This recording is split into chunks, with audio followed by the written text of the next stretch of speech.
एक पेशेंट, ये रिकॉर्ड होना बहुत ज़रूरी ये है रिकॉर्ड है जी। कौन सा पेशेंट मेरे पास आया, कब मेडिसिन ले रहा है, कैसा इम्प्रूवमेंट हो रहा है, ये सारा रिकॉर्ड इसके अंदर रखता है। पटना एम्स में दिखा रहा था, ब्रेन खोलने की बात हो रही थी, और जो हमको सफलता मिला आज होम्योपैथी पर हमको गर्व हो रहा है कि हम बोलेंगे तो दूसरे डॉक्टर पे कुछ नहीं पड़ेगा, मगर जो पेशेंट का गार्जियन बोल रहा है वो तो रिकॉर्डिंग आप सुनिए, हम नहीं बोल रहे हैं, उसको रिकॉर्डिंग सुनिए।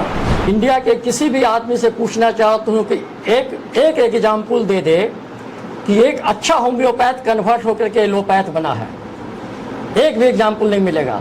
और सैकड़ों एग्जाम्पल हम ये देंगे कि कितने एलोपैथ कन्वर्ट होकर के होम्योपैथ बना है।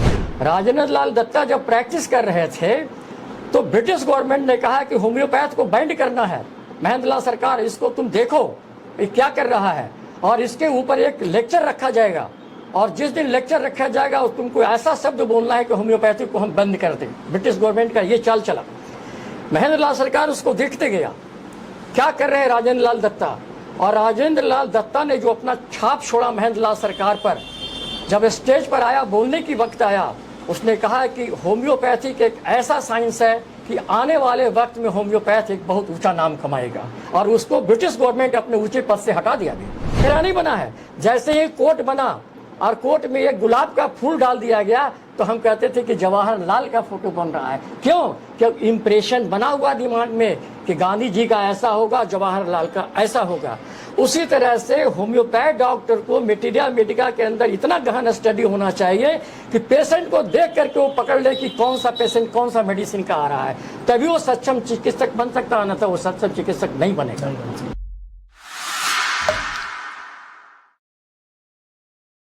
नमस्कार, आज हम मौजूद हैं एक मुख्तलिफ से भारत के राज्य बिहार में, ज्ञान और गंगा का देश बिहार, और बिहार का एक ख़ास ज़िला है जो आज गया के नाम से प्राचीन समय से जाना जा रहा है। आज इसकी भौगोलिक स्थिति कुछ और है, जहाँ पे बुद्ध जी को ज्ञान हुआ था।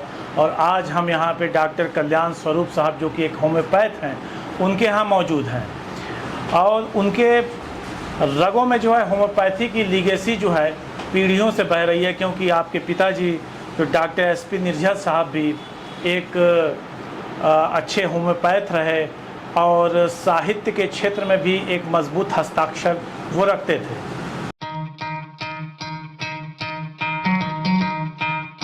डॉक्टर कल्याण स्वरूप साहब की पत्नी डॉक्टर गायत्री सिंह भी एक होम्योपैथ हैं, जो कि वेस्ट बंगाल के दुर्गापुर से ताल्लुक़ रखती हैं, और आज अपने पति के साथ होम्योपैथी के क्षेत्र में नए आयाम को गढ़ रही हैं, और नए नए मरीज़ों को, ब्रेन ट्यूमर के काफ़ी कुछ मरीज़ हैं जिनको काफ़ी मार्वेलस ढंग से फ़ायदा हुआ है। सर अभी फ़ायदों में दिखा रहे थे, हम आगे बातचीत में आपको दिखाएंगे।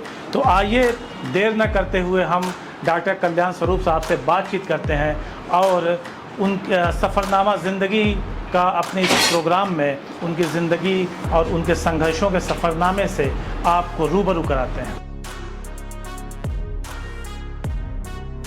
सर चलते हैं आपके बचपन की तरफ, क्योंकि वहीं पे कुछ फॉर्मेटिव ईयर्स वो होते हैं जहाँ पे कुछ ऐसा हो जाता है कि कुछ चीज़ें सामने आती हैं कि आदमी अपनी ज़िंदगी में आगे क्या करेगा। तो बचपन आपका कैसा रहा? किन लोगों का आपके बचपन पे, आपके व्यक्तित्व पर ज़्यादा असर पड़ा? किन लोगों से आप ज़्यादा प्रभावित हुए? इसके बारे में थोड़ा बतलाइए। मेरी बचपना होम्योपैथिक में ही पला और होम्योपैथिक से ही बढ़ा हुआ। मेरे पिताजी एक बिहार के अंदर और गया के अंदर एक बहुत ही अनुभवी होम्योपैथिक चिकित्सक थे। वो नहीं रहे, 87-88 में वो डेथ कर गए। उन्हीं के श्रेय से, उन्हीं के आशीर्वाद से, उनके कहने के अनुसार मैं कलकत्ता चला गया, और कलकत्ता जाने के बाद उन्होंने कहा कि तुम होम्योपैथिक पढ़ो, बिहार के अंदर होम्योपैथ की बहुत कमी है, अच्छे डॉक्टरों की कमी है, तुम जाओ और पढ़ो। मैं गया और 73 में जा कर के मैंने कलकत्ता होम्योपैथिक मेडिकल कॉलेज में एडमिशन लिया। 73 में एडमिशन लेने के बाद मैंने मतलब डॉक्टर बनने की इच्छा जो है पिताजी ने जागृत किया हम। अच्छा, और खास तौर पे होम्योपैथिक डॉक्टर बनने के लिए, क्योंकि एलोपैथ तो मेरे भैया थे वो जी, एक होम्योपैथ भी अच्छा बनना था, जी इसलिए हमने होम्योपैथ को चुना। जी। और होम्योपैथ से मेरा बहुत ही अच्छा लगाव शुरू से रहा है। जी तो 78 में हमने कंप्लीट किया। जी 82 तक हमने कलकत्ता में प्रैक्टिस किया। 82 के बाद फादर का रिकमेंड हुआ कि तुम कलकत्ता में प्रैक्टिस ना करो, तुम गया चले आओ, क्योंकि अच्छे डॉक्टरों का यहाँ बहुत अभाव है। और उन्हीं के कहने के अनुसार हमने यहाँ पर आ गया। आने के बाद यहाँ पर हमने मेडिकल कॉलेज को भी ज्वाइन किया, होम्योपैथिक मेडिकल कॉलेज, और वहाँ पर हमने प्रैक्टिस ऑफ मेडिसिन का हेड ऑफ डिपार्टमेंट है। और कम से कम 82 से लेकर के विगत 2 वर्ष पहले तक हमने उस कॉलेज में पढ़ाया। अच्छा जी। तो ये सफ़रनामा रहा सर आपका, यहाँ से कलकत्ता जाना और कलकत्ता से फिर यहाँ आना। हाँ। आपका गया से पहले आप बता रहे थे कि जो आपका गांव था किसी दूसरे ज़िले में था, रजौली। जी, क्या रजौली, बता रहे थे? रजौली। वहाँ का थोड़ा सा संक्षेप में आप बताइए कि शुरुआती दिनों में आपकी स्कूलिंग वगैरह कहाँ से हुई? हाँ, मेरा बचपन में जो पढ़ाई हुई, स्कूल की पढ़ाई, वो रजौली हुआ, मिडिल स्कूल, हाई स्कूल। वहाँ से हाई स्कूल से कंप्लीट करने के बाद मैं गया आ गया, और गया आने के बाद मैंने गया में एडमिशन लेकर के यहाँ से बीएससी किया, और बीएससी मेरा 72 में कंप्लीट हो गया था। उसके बाद हमने होम्योपैथ में जाकर के कलकत्ता में एडमिशन लिया। अच्छा सर, मेडिकल फील्ड में चूँकि बचपन से ही आप देखते रहे, लेकिन खुद एक डॉक्टर बनने के बाद आप पहले की चीज़ों को, और डॉक्टर बनने के बाद इतने ज़्यादा अनुभव आपके पास है, लगभग 75 साल आपकी उम्र हो गई, तो बाद की चीज़ों को आप किस तरह से देखते हैं? देखिए, हम तो, मेरी नज़र से होम्योपैथी को अगर देखा जाए तो पहले के लोग जो होम्योपैथी को संभाल के रखा, जिसके पास कोई डिग्री नहीं थी, उन्होंने जिस तरह से संभाल के रखा, उतना अच्छा से आज कॉलेज होने के बाद में भी होम्योपैथी की अवस्था दयनीय होने जा रही है। यानी पहले के जो डॉक्टर्स थे बिना डिग्री वाले, वो ज़्यादा अच्छा थे, होम्योपैथी के सिद्धांत पे काम कर रहे थे। आज नहीं कर रहे हैं। आज वो नहीं कर डिग्री लेने के बाद भी। डिग्री लेने के बाद में भी जी। क्योंकि ऐसा क्यों सर?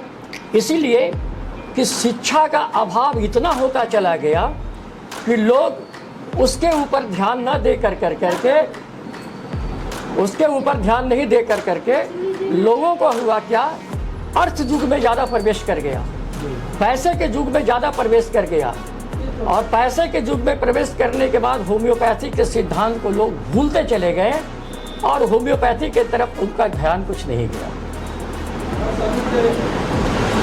आज के दौर में सर, होम्योपैथ के लिए सबसे बड़ा चैलेंज क्या है?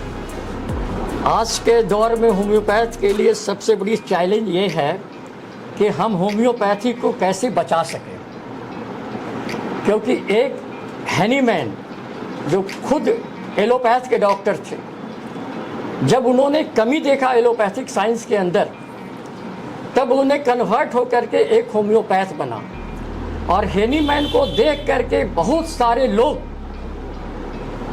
कन्वर्ट होकर के होम्योपैथ बने।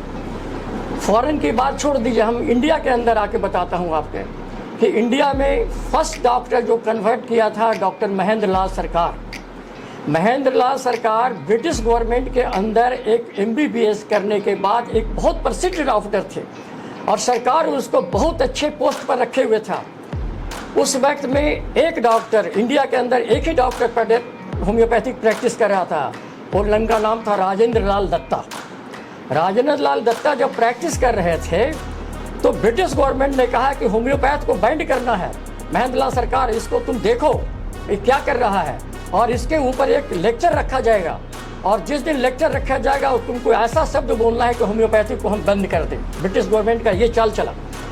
महेंद्र लाल सरकार उसको देखते गया, क्या कर रहे हैं राजेंद्र लाल दत्ता, और राजेंद्र लाल दत्ता ने जो अपना छाप छोड़ा महेंद्र लाल सरकार पर, जब स्टेज पर आया, बोलने की वक्त आया, उसने कहा कि होम्योपैथिक एक ऐसा साइंस है कि आने वाले वक्त में होम्योपैथ एक बहुत ऊंचा नाम कमाएगा, और उसको ब्रिटिश गवर्नमेंट अपने ऊंचे पद से हटा दिया भी। अच्छा जी। और ये महेंद्र लाल सरकार भी कन्वर्टेड होम्योपैथ? महेंद्र लाल सरकार, इवन आपको डॉक्टर ज्ञान मुजुमदार कलकत्ता का, नील रतन सरकार होम्यो मेडिकल कॉलेज, बहुत बड़ा अच्छा मेडिकल कॉलेज है कलकत्ता का, सर्जरी का हेड ऑफ डिपार्टमेंट, उसने उसको छोड़ करके होम्योपैथ कन्वर्ट हुआ, इंडिया के अंदर बहुत सारे हैं। अभी आप सुने होंगे पुणे में एक डॉक्टर निकम है, निकम का 100 बेड का एक ये है नर्सिंग होम है, अच्छे एलोपैथ डॉक्टर है। उसकी मम्मी की तबीयत खराब होगी, बीमार ऐसी होने लगी कि बचने का स्थिति नहीं था। किसी डॉक्टर ने कहा कि सर ये दवाई तो देखिए, और खुद होम्योपैथ पढ़ कर देखे, वो किताब पढ़े, बोला कि लगता तो है कि सिम्टम्स मिल रहा है। उसने दिया, उसकी माँ जिंदा हो गई। लगा कि हाँ मेरी माँ को, और काफ़ी दिन तक उसने कहा कि सारा सेट को बर्बाद कर दिया। कहा कि अब हम होम्योपैथ करेंगे, और उस दिन से होम्योपैथ कन्वर्ट कर गया, वो नर्सिंग होम होम्योपैथ में चलाया। इतनी लंबी सर प्रक्रिया है कि होम्योपैथी को ईजाद करने वाला, इसको इंट्रोड्यूस करने वाला भी खुद एक एलोपैथ था। हाँ। बावजूद उसके कई एलोपैथ जो है होम्योपैथी के क्षेत्र में कन्वर्ट होकर के बड़ा काम किए, बीइंग ए होम्योपैथ। उसके बावजूद भी अन्य पैथी के लोग जो है फिर भी एक शब्द का बाण चलाते हैं कि ये प्लेसिबो है, this is a placebo and nothing but nothing. ऐसा क्यों सर? इसके एक चीज बता देता हूं, आप जैसे अगर एक्सपीरियंस्ड होम्योपैथ अगर इस पे कुछ नहीं बोलेंगे तो फिर इनका जवाब नहीं हो पाएगा। मैं इंडिया के किसी भी आदमी से पूछना चाहता हूँ कि एक एग्जाम्पल दे दे कि एक अच्छा होम्योपैथ कन्वर्ट होकर के एलोपैथ बना है। एक भी एग्जाम्पल नहीं मिलेगा। और सैकड़ों एग्जाम्पल हम ये देंगे कि कितने एलोपैथ कन्वर्ट होकर के होम्योपैथ बना है। तो हमारे साइंस के अंदर तो अच्छा ही कुछ है। अब रह गई बात कि लोग प्लेसिबो क्यों बोलते हैं। समस्या है प्लेसिबो क्यों बोलते हैं। देखिए, हम चेहरे से कभी नहीं कह सकते हैं कि हम हिंदू हैं, हम चेहरे से कभी नहीं कह सकते हैं कि मुस्लिम है, हम चेहरे से कभी नहीं कह सकते हैं कि ईसाई है। हम देखते हैं क्या, हम देखते हैं क्या कि अगर कोई आदमी कुरान शरीफ को पढ़ रहा है, कुरान शरीफ को मान रहा है, तो निश्चित वो मुस्लिम होगा। अगर ये बाइबिल को पढ़ रहा है, बाइबिल को मान रहा है, तो निश्चित वो ईसाई होगा।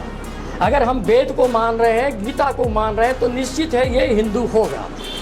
परिस्थिति आ जाए क्या, जितने भी थेराप्यूटिक साइंस बना, मेडिकल साइंस बना, तो हर साइंस का एक अपना एक प्रिंसिपल होता है, अपना एक सिद्धांत होता है।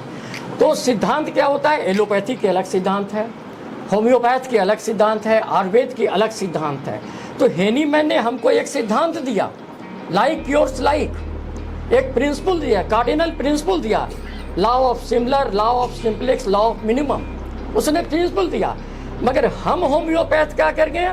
हम होम्योपैथिक उसके दिए गए सिद्धांतों को भूलते चले गए, उस पर अमल नहीं किए, और उसको हम अपने से जितना दूर करते चले जा रहे हैं, वो होम्योपैथी के लिए विनाश का कारण बनता चला जा रहा है। और यही वजह है कि आज होम्योपैथ डाउनफॉल में जा रहा है।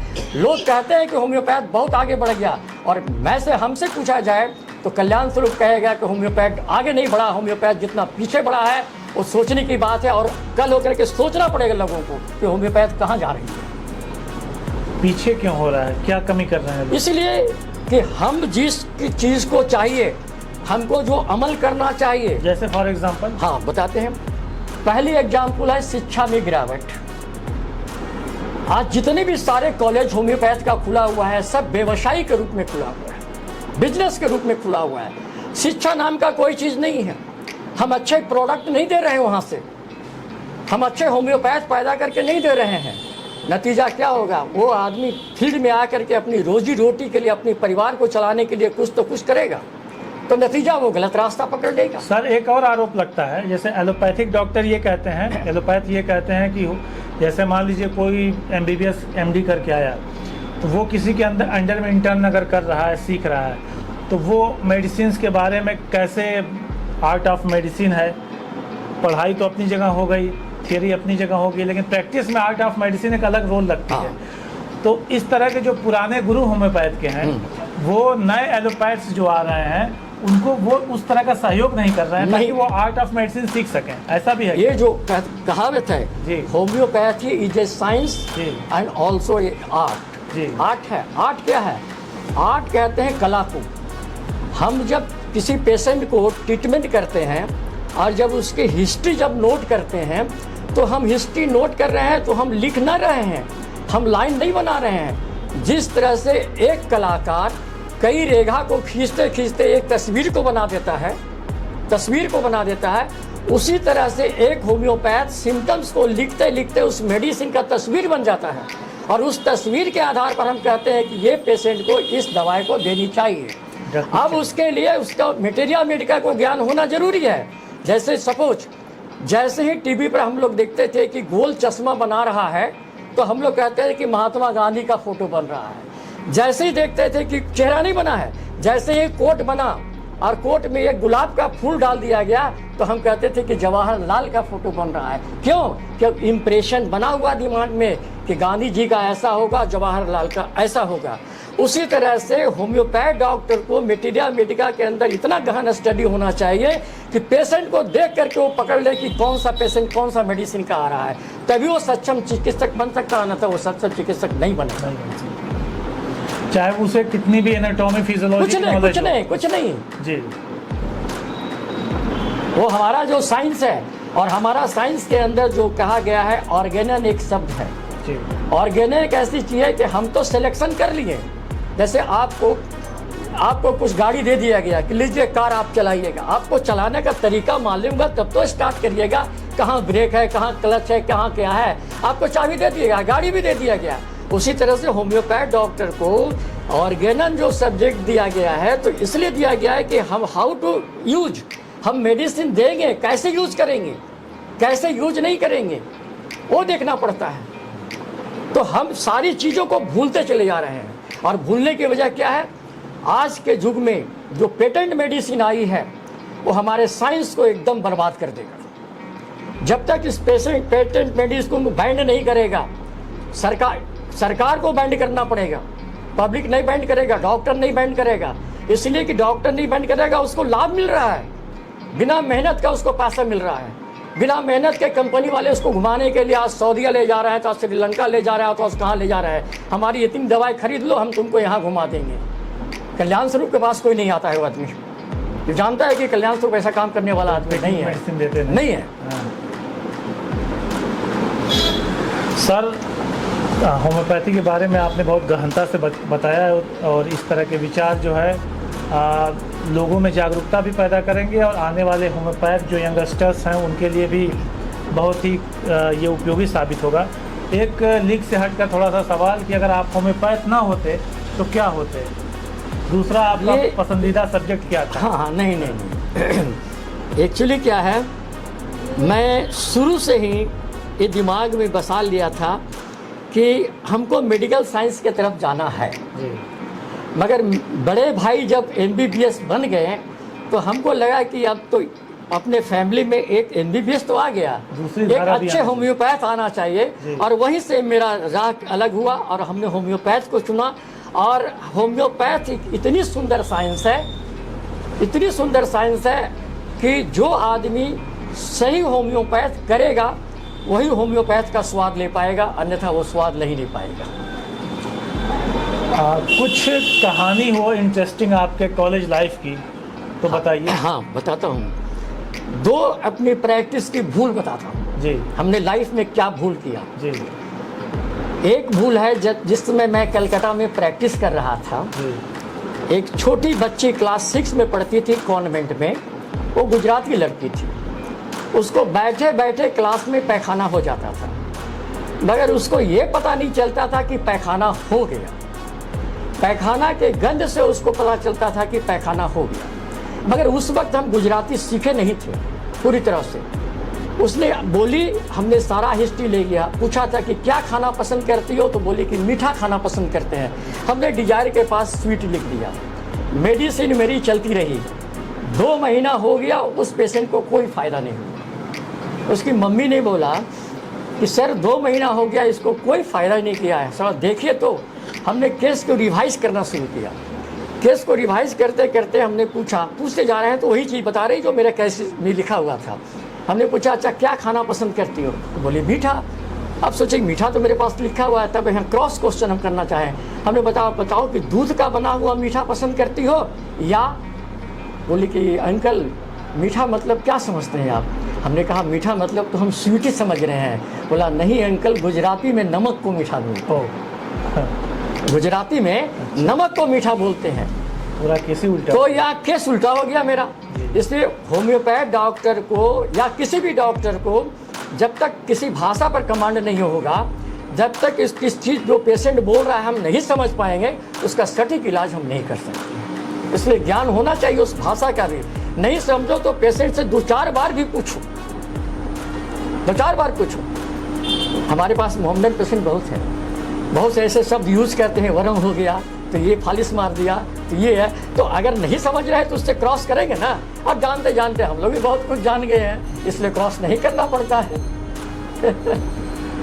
होम्योपैथी के अलावा क्या आपका शौक था? अगर इधर नहीं आते तो क्या क्या होते आप? नहीं, होम्योपैथ के अलावा तो कोई शौक हमको जागा ही नहीं था, जागा ही नहीं था। फेवरेट टाइम पास क्या था आपका? हाँ, एक होम्योपैथ बनने के बाद हमारा सबसे जो फेवरेट टाइम है, अभी भी मैं कहता हूँ, मैं एक होम्योपैथिक स्टूडेंट से ज़्यादा पढ़ता हूँ, मैं ज़्यादा पढ़ता हूँ। मैं खाली वक्त में, पेशेंट नहीं है तो मुझे कोई गम नहीं है, हम उस वक्त को हम अपने किताब के अंदर गुजारते हैं और किताब से कलेक्शन कर करके उस चीज़ को लोगों के सामने देना चाहते हैं जो अभी तक लोग ले नहीं पा रहा है। बहुत सी माइन्यूट चीज़ को निकालते हैं हम। और यही कारण है कि हम बंगला जो पढ़ते हैं तो बंगला में एक डॉक्टर का लिखा हुआ किताब है नीलमणि घटक, उसका मटेरियल मेडिका लिखा हुआ है, क्योंकि जो बंगला जानेगा वही उसको पढ़ेगा। और नीलमणि घटक का लिखा हुआ इतनी अच्छी बुक है कि जो पढ़ लेगा उसको इंग्लिश बुक भी अच्छा नहीं लगेगा। ट्रांसलेशन नहीं उसका, ट्रांसलेट आज तक नहीं हुआ, बैंड है, आज तक नहीं हो सका। सिर्फ एक बुक का ट्रांसलेट हुआ है। हम अपने कॉलेज में कहते हैं, सभी डॉक्टरों को रिक्वेस्ट करते हैं कि अगर हमारे साइंस के अंदर एक बहुत बड़ी चीज़ क्या है कि माइजम का चुनाव होता है। माइजम, जैसे हेनीमैन ने कहा था कि रोग का होने की वजह 3 है, सोरा, सिफिलिस एंड साइकोसिस, 3 वजह है। अगर इसको पकड़ लिया डॉक्टर तो उस पेशेंट को आराम कर देगा, जिसको कहते हैं हम लोग एंटी माइजेमेटिक ट्रीटमेंट। एंटी माइजेमेटिक में क्या होता है कि सपोज एक एग्जाम्पल आपको देके बताता हूँ कि एक पेशेंट आया, उसको पैर में दर्द है, पैर में दर्द है, पहले चलता है तो उसको तकलीफ बढ़ जाती है और चलते चलते तकलीफ आराम हो जाता है। 99% अगर डॉक्टर, होम्योपैथ डॉक्टर सोचेगा कि इसको रस्टस का पेशेंट है, इसको रस्टक दे दो, क्योंकि रस्टस के अंदर लिखा हुआ है कि first motion aggravates and continue movement relief दे देगा। मगर वही पेशेंट अगर साइकोटिक माइजम से सफ़र कर रहा है तो जिंदगी भर भी रस्टस खिलाएगा तो उसको आराम नहीं कर सकता है। इसलिए उसको एंटी साइकोटिक मेडिसिन जाने के लिए फिर वो खुजा के तरफ जाना पड़ेगा, मेडोरिनम की तरफ आना पड़ेगा, तभी वो आराम करेगा। अन्यथा एंटी माइजेमेटिक ट्रीटमेंट का कोई भी क्रोनिक केस हम आराम नहीं कर सकते हैं। अगर कोई कहता है कि बिना एंटी माइजेमेटिक के करता है तो कल्याण स्वरूप इस बात को नहीं मानेगा। सर, मैम भी डॉक्टर हैं, होम्योपैथ हैं, अगर प्रोटोकॉल इजाज़त दे तो ठीक है, नहीं तो कोई बात नहीं। मतलब पहली मुलाकात कहाँ हो गई? कॉलेज, उन्होंने बाद में BHMS किया इनसे? हाँ, नहीं, इनसे क्या हुआ, अरेंज मैरिज है। अच्छा, अरेंज मैरिज? अरेंज मैरिज है। इसलिए क्या हुआ कि ये पढ़ती थी वहाँ दुर्गापुर में जी, हम अपने कलकत्ता में प्रैक्टिस करते थे जी। इनके दादा जो थे वो पता लगाए कि भाई रजौली में एक लड़का है, अच्छा लड़का है, उससे बात किया। मेरे ससुर जी इंजीनियर थे जी, तो दुर्गापुर में उनको खबर मिली कि ऐसा ऐसा बात है। अब देखिए संजोग, एक कहानी का बताते हैं। उन्होंने एक पोस्टकार्ड लिखा, उनके दादा जो थे, माने इनके दादा अपने बेटे के पास लिखे कि ये लड़का है, वहाँ पर जाकर के पता लगा। वो पोस्टकार्ड संजोग से हमको मिल गया, एड्रेस है वहाँ का दुर्गापुर के। अब बताइए कैसे मिल गया? वो चला गया, लेटर चला गया RLO ऑफिस में, रिजेक्टेड लेटर ऑफिस चला गया, कलकत्ता चला गया। और कलकत्ता वाला में उसमें एड्रेस मिला, लिखा हुआ था कि लड़का 13 नंबर इंडिया एक्सचेंज प्लेस में रहता है। पोस्टमैन हमको लेटर पहुंचा दिया, हम पढ़ करके तजुब किए कि ये कहाँ से आ गया मेरे पास में। तब सारी कहानी, जब इनके चाचा आए तो हमने बताया कि आपकी लड़की का नाम ये है क्या, वो यहाँ रहती है क्या, तो उसको थोड़ा शक हुआ कि क्या बात है कि मेरी लड़की का नाम बता रहा है, कोई बात तो नहीं है। हमने कहा कि कोई बात नहीं, घबराइए नहीं, ऐसा ऐसा हुआ है, मेरे पास लेटर आया है, उस ग्राउंड पर हम बता रहे हैं कि ये है। इसके बारे में आप क्या कहना चाहेंगे? क्या बोलेंगे, ये बहुत अच्छे, चाहे डॉक्टर हैं चाहे मेरे हस्बैंड। इनके बारे में, सर के बारे में तो ठीक है, जो भी बोलिए, मतलब इस घटनाक्रम के बारे में क्या बोलना चाहेंगे? कौन सा घटना? जो आप लोग की ये मुलाकात हुई पोस्टकार्ड के माध्यम से, एक अजीब से एक फिल्मी टाइप की कहानी हो गई है तो। ऐसा नहीं है, चलिए वो तो मम्मी पापा जो किए थे कि ऐसा ऐसा है, तो चलो हम भी बोले कि चलिए ठीक है। वही फिर वहाँ से आगे बात बढ़ा यही सब हुआ और ऐसा और कुछ नहीं है। तो शादी के बाद होम्योपैथ बनने की इच्छा जागी या पहले से कुछ था दिमाग में कि नहीं होम्योपैथी पढ़ना है? नहीं, हम तो बंगाल से ही ये लिए थे, पढ़े थे, तो हम सोचे थे चलो बोले हैं कि चलो होम्योपैथी वाला ही तुम करो, तो फिर हम यही इसमें गए।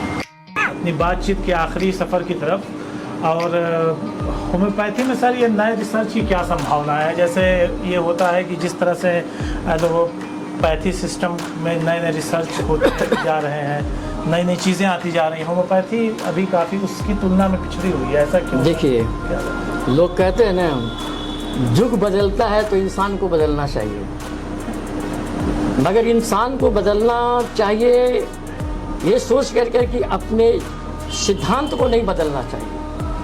आज जो परिस्थिति, जो रिसर्च के अंदर हम देख रहे हैं, जो चल रही है, वो पूरी पैटर्न चली गई है एलोपैथिक ढंग के ऊपर। एलोपैथिक ढंग के अनुसार वो काम करना चाहते हैं और सोचते हैं कि एलोपैथिक की दौड़ में ही हम दौड़ लगाएं। नतीजा ये साइंस अलग है, एलोपैथिक साइंस अलग है। हम जिस साइंस को मानते हैं उस साइंस के अनुसार ही कम से कम अगर रिसर्च किया जाता तो एक आगे चल करके होम्योपैथ को अच्छा स्थान मिलता, जो कि हम नहीं समझते हैं कि ये जो जिस तरह का अभी रिसर्च लोग कर रहे हैं इससे कोई स्थान मिलने वाला है, नहीं मिलने वाला। और रह गई होम्योपैथ, हर एक होम्योपैथ जो हेनीमैन के प्रिंसिपल पर चलता है वो डेली रिसर्च कर रहा है। ऐसा नहीं कोई रिसर्च नहीं कर रहा है, आप रिसर्च करने की ज़रूरत नहीं है। जैसे ही एक डॉक्टर होम्योपैथ बनता है, वो पढ़ता है कि ब्राउनिया के अंदर लिखा हुआ है कि मुंह सूखता है, प्यास लगता है, मूवमेंट से उसका एग्रावेशन होता है, रेस्ट से उसको आराम मिलता है। अगर कोई केस देख लिया उसने और उस ग्राउंड पर उसने मेडिसिन उसको ब्राउनिया दे दिया और पेशेंट आराम हो गया, तो ये भी मेरा रिसर्च है। रिसर्च का मतलब क्या? जो है पहले से उसी को सर्च करना। हम सर्च नहीं कर रहे हैं, हम रिसर्च कर रहे हैं। तो हेनीमैन ने हमको जो दिया, जो सिम्टम्स हमको दिया, उस सिम्टम्स के आधार पर हम देखते हैं तो हमको बहुत अच्छा लाभ मिलता है। हमको ऐसा नहीं है, हम जो भी मटेरियल अमेरिका में पढ़ते हैं उसी चीज़ को तो अप्लाई करते हैं, उसी चीज़ को तो पेशेंट को देते हैं। ऐसी बात नहीं कि हम कहीं से ला करके देते हैं। और अगर देते हैं तो हेनीमैन ने लिखा था आज से 200 वर्ष पहले, वो बिल्कुल ही सही लिखा था, वो सारी चीज़ हेनीमैन ने सही लिखा था। सिर्फ हम लोग को अमल करने की ज़रूरत है, उस पर चलने की ज़रूरत है। हाँ, जैसे एक चीज़ है कि एलोपैथी की दवाओं की एंटीबायोटिक्स जो है बदलती चली गई। पेनिसिलिन का भी प्रभाव बदलता चला गया, लेकिन होम्योपैथी का जो प्रभाव आज भी है। एनिमल साहब के वक्त में जिन दवाओं का था आज भी वही है, आज भी वही है। कहीं कुछ नहीं है कि हमारा जो सिम्टम्स था वो बदल गया, सिम्टम कभी नहीं मतलब इसका मुख्य रिसर्च ये है कि होम्योपैथ जो है अपने सिद्धांतों पर ही काम करें। सिद्धांत पर काम करेगा तभी होम्योपैथ जिंदा रहेगा, अन्यथा जिंदा नहीं रहेगा। ठीक है सर। और कितने साल की आपकी प्रैक्टिस हो गई सर? हमारा प्रैक्टिस लाइफ 50 ईयर्स चल रहा है। 50 ईयर्स हो गया, अर्धशतक पूरा हो गया। इस अर्धशतक पे आप किन गुरुओं को याद करना चाहेंगे? मैं बता रहा हूँ, 50 ईयर्स के प्रैक्टिस में आज तक हमने एक सिंगल पेटेंट मेडिसिन को यूज नहीं किया। एक पेटेंट मेडिसिन को अंगुली उठा करके मेरा पेशेंट नहीं बोल सकता कि सर हमने कमजोरी कहा तो अल्फा टॉनिक दे दिए। अल्फा टॉनिक भी हम नहीं देते हैं, इसलिए हमारे पास कोई एमआर नहीं आता है, हमारे पास कोई नहीं आता है। हाँ, प्योर हेनीमैनियन प्रिंसिपल का जो प्रिस्क्रिप्शन होना चाहिए वही हम करते हैं। किन किन गुरुओं को याद करना चाहेंगे आप? हाँ, मेरे आपको बनाया। देखिए, सबसे पहला गुरु तो हमारे मदर फादर हो गए जी, जिन्होंने हमको हौसला दिया आगे बढ़ने के लिए, और हमने होम्योपैथिक में आया। उसके बाद जब ही हम शिक्षा लेने के लिए कलकत्ता में गया तो कलकत्ता में मेरे बहुत महान गुरु मिले। डॉक्टर BK बोस मिले, डॉक्टर SK दुबे मिले, डॉक्टर महेंद्र सिंह मिले, डॉक्टर PC पाल मिला, डॉक्टर SR साहब मिला। ये सब महान हस्ती थे। होम्योपैथ के एक अच्छे लेक्चरर होने के बाद एक होम्योपैथ का अच्छा प्रिस्क्राइबर भी थे, और वो जो उन्होंने हमको दिया आज उसी को हम अप्लाई कर रहे हैं। हमने उनसे शिक्षा ली और शिक्षा लेकर के हमने यहाँ आया, और फादर के साथ रह कर के मैंने फादर का एक्सपीरियंस लिया, अनुभव लिया। एक बार की बात है, छोटी सी कहानी बताता हूँ। जी जी बताएं। हम फादर के साथ प्रैक्टिस कर रहे थे, फादर आए थे तो फादर के साथ में थे हम। तो एक पेशेंट आया उनके पास, साइटिका का पेशेंट था, लेफ्ट साइड साइटिका था। सारा सिम्टम्स उसने नोट किया। नोट करने के बाद कहा कि जाओ इसको कॉस्टिकम बना करके दे दो 200। तो हमने कहा कि आप कॉस्टिकम क्यों दे रहे हैं इसको? Patient is suffering from the left side sciatica, Causticum is the right side medicine. तो उन्होंने कहा कि कॉस्टिकम को तुम आज तक लेफ्ट साइड पढ़े हो कि नहीं पढ़े हो? हमने कहा अप टिल नाउ तो आज तक हम नहीं पढ़े हैं। उन्होंने कहा कि चलाओ ये किताब निकालो और किताब निकाल करके देखो कि इसमें लेफ़्ट साइड लिखा हुआ है कि नहीं। हमने तुरंत किताब निकाला और किताब निकाल कर देखा कि हाँ ये लेफ़्ट साइड लिखा हुआ है। और ज़िंदगी भर आज नहीं भूलता हूँ उस चीज़ को, क्योंकि हम फादर से हमेशा हर चीज़ के लिए डिस्कशन करता था कि आप इस प्रिस्क्रिप्शन को क्यों करने जा रहे हैं, क्यों ये मेडिसिन को देना जा रहे हैं आप। और डिस्कशन करने के बाद ही हम उसको प्रिस्क्रिप्शन करते, उसको मेडिसिन बनाते थे, ऐसे नहीं। डिस्कशन करना मेरा जरूरी था। और एक चीज़ बता देता हूँ, जिस स्टूडेंट के अंदर अगर डिस्कशन करने की क्षमता नहीं है वो कभी सक्सेस नहीं करेगा। उसको डिस्कशन करके ही सीखना पड़ेगा और तभी वो सक्सेस करेगा, अन्यथा वो सक्सेस नहीं करेगा। सर आखिरी सवाल, युवाओं को क्या आप संदेश देना चाहेंगे जो नए होम्योपैथ हैं, होम्योपैथी की फील्ड में आ रहे हैं? हम एक ही बात कहते हैं, जब कॉलेज में पढ़ाते थे तो भी एक बात कहते थे अपने स्टूडेंट को, it is too easy to take admission in homeopathic college but it is too difficult to practice homeopathic science. जितना ही होम्योपैथिक कॉलेज में एडमिशन लेना आसान है, उतना ही होम्योपैथिक प्रैक्टिस करना दिक्कत है, मुश्किल की दिक्कत है। और दूसरा शब्द कहता था कि देखो होम्योपैथिक क्या है, होम्योपैथिक एक समुद्र है और तुम इस समुद्र में तैरने के लिए आए हो। जो स्टूडेंट हमारे हैं वो तैरने के लिए आए हो। जब तुम समुद्र के ऊपरी सतह पर तैरते रहोगे तुमको खारा पानी के अलावा कुछ नहीं मिलेगा, और जब ही समुद्र के गहराई में जाओगे ना तो तुमको एक से एक कॉस्टली चीज़ मिलेगा। और जो होम्योपैथिक डॉक्टर जितना इस साइंस के गहराई में गया है उतना ही वो गेन किया है साइंस के ऊपर, और उसको प्राउड होता है कि हम एक होम्योपैथ हैं। एक बार की बात है कि हमारे कॉलेज में कैंसर पर एक लेक्चर हो रहा था। पटना से कुछ डॉक्टर आए हुए थे, महावीर संस्थान एक पटना में है, कैंसर का बहुत बड़े डॉक्टर थे, वो भी आए हुए थे।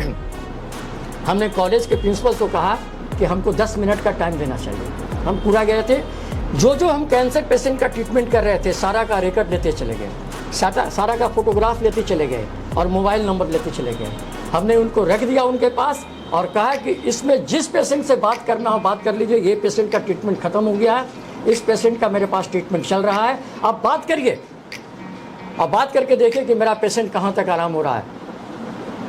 हमको हमारे साइंस के अंदर होम्योपैथिक में कैंसर का भी बहुत अच्छा ये है, हम कैंसर पेशेंट को भी बहुत अच्छा आराम करते हैं, मगर हमको मौका मिले।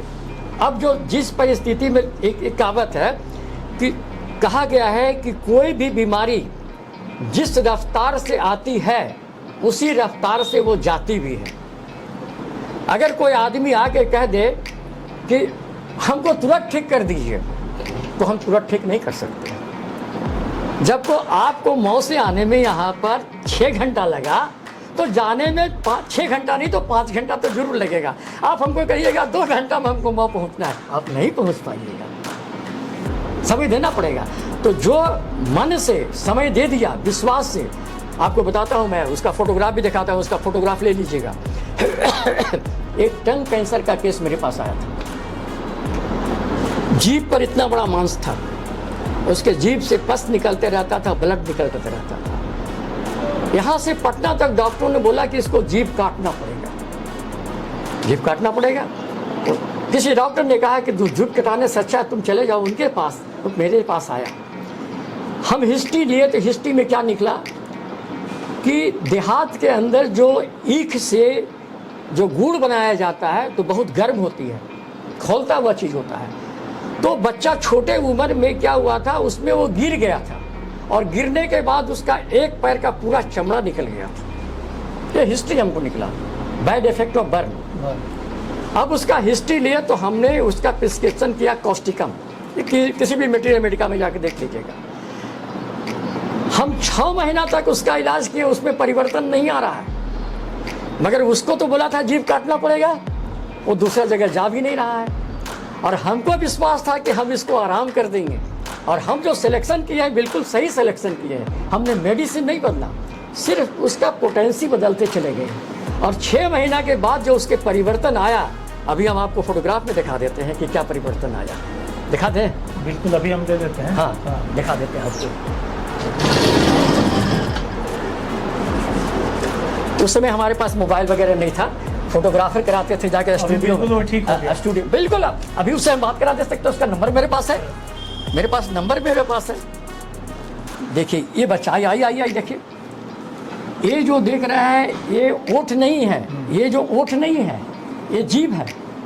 और जीभ के ऊपर जो इतना बड़ा चीज़ देख रहे हैं, इसको फोटो निकाल देते हैं आपको। देखिए जीभ के ऊपर जो देख रहे हैं,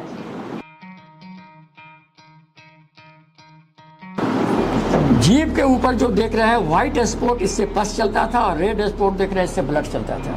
सिर्फ माड़ पीता था और सत्तू पी करके रह रहा था। और इसके बाद देखिए कि 8 महीना के बाद जो परिवर्तन हुआ, उसका चेहरा देखिए और जीभ देखिए। ये भी निकालिए, ये इधर से निकलेगा क्या? देखिए 8 महीने के बाद जो परिवर्तन हुआ। 8 महीने बाद का। और अब ये देखिए एक सरसों के दाना भर देख रहे हैं, बहुत ही शानदार ये। अच्छा, अब ये सरसों के दाना भर के बाद हम लास्ट फोटो हम क्यों नहीं लिए, सो बता देते हैं आपको। ये लड़का बहुत गरीब घर का था, मेरा इंटरेस्ट था कि इस बच्चे को आराम कर दूं, पैसा मिले या ना मिले। तो इसको क्या किए, 1 हफ्ता का दवाई लेता था, 2 हफ्ता के बाद आता था। 2 हफ्ता की दवाई ले दिया, 1 महीना के बाद आया। इसको एक दिन हमने बहुत डांटा कि अपनी मजबूरी बता दिया। हमने कहा कि देखो तुम्हारे पास पैसा रहे ना रहे, तुम आकर के दवाई लेते जाओ, जब तुमको पैसा होगा तुमको दे देना। हुआ क्या कि लास्ट फोटो इसलिए नहीं हुआ कि इसके पास कुछ पैसे रह गए थे और ये फोटोग्राफ करने के लिए नहीं आया। तो अभी हम इसका जो है, इसका एक भतीजा का ट्रीटमेंट कर रहे हैं, ऑटोरिया का। तो उससे हम नंबर लिए इसका, एक ट्रक ड्राइवर है लड़का, ये अभी ट्रक चला रहा है। हमसे इससे बात किए और उसको बोले कि तुम अपना फ़ोटो भेजो। तो एक तो बहुत ब्लेस्ड हो गया देखने में भी, जीप वगैरह का सब फोटो भेजा था मेरे पास में, और उसका नंबर आज तक हम रखे हुए हैं, अभी भी हम बात करते हैं इससे। बहुत बहुत शुक्रिया। ये देखिए एक चीज़ बताते हैं, आपको विश्वास नहीं होगा। देखिए ये ब्रेस्ट कैंसर का केस है, इसके बाप चूड़ी बेचता था, और ये जो ठीक हो गया उसका फोटो है। ठीक होने के बाद इस ब्रेस्ट में सिर्फ दूध नहीं आया, इसकी शादी हो गए, बच्चे हो गए, सिर्फ इसमें दूध नहीं आया, बाकी बिल्कुल स्वस्थ है। अब बहुत गरीब व्यक्ति है। ठीक है, बहुत बहुत शुक्रिया सर। ये थे गया से डॉक्टर कल्याण स्वरूप साहब। सफ़रनामा ज़िंदगी के इस कार्यक्रम में आप हमारे साथ उनको सुन रहे थे, और होम्योपैथी किस तरह से काम करती है। अगर वो हैनीमैन के सिद्धांतों पर कोई होम्योपैथ अगर काम करता है, प्रैक्टिस करता है, तो होम्योपैथी एक अलग विधा है जो अपना एक अलग पहचान रखती है, और असाध्य रोगों में भी एक अलग तरीके से, एक बहुत बेहतरीन तरीके से अपना प्रभाव रखती है। तो हम आगे किसी और शख्सियत से आपको किसी और विधा की मुलाकात कराएंगे। तब तक के लिए बने रहिए हमारे साथ। बहुत बहुत शुक्रिया, बहुत बहुत धन्यवाद।